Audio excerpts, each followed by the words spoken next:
40% కంటే ఎక్కువ ఆండ్రాయిడ్ ఫోన్లు జ్యూస్ జాకింగ్ వంటి దాడుల బారిన పడే ప్రమాదంలో ఉన్నాయి. ముఖ్యంగా పాత ఆండ్రాయిడ్ వర్షన్లు నడుస్తున్న పరికరాలు.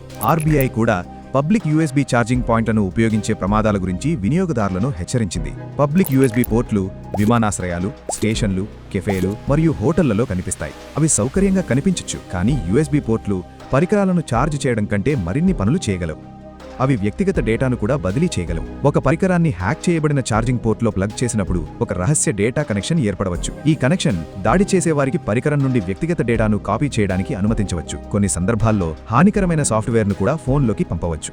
గుర్తుంచుకోండి, యూఎస్బీ ఛార్జింగ్ పోర్ట్లు పవర్తో పాటు డేటాను కూడా ప్రసారం చేయగలవు. సాధ్యమైనంత వరకు పబ్లిక్ యూఎస్బీ ఛార్జింగ్ స్టేషన్లను ఉపయోగించడం మానుకోండి. వాల్ అడాప్టర్ లేదా పోర్టబుల్ పవర్ బ్యాంక్తో మీ సొంత ఛార్జర్ను ఉపయోగించండి. మీరు పబ్లిక్ పోర్ట్ను ఉపయోగించాల్సి వస్తే ఏ డేటా యాక్సెస్ ప్రాంప్ట్లను అంగీకరించవద్దు. సైబర్ నేరాన్ని ఫిర్యాదు చేయడానికి 1930కి కాల్ చేయండి లేదా cybercrime.gov.in ని సందర్శించండి. IIIT హైదరాబాద్ మరియు తెలంగాణ సైబర్ సెక్యూరిటీ బ్యూరో సంయుక్తంగా చేపట్టిన కార్యక్రమం.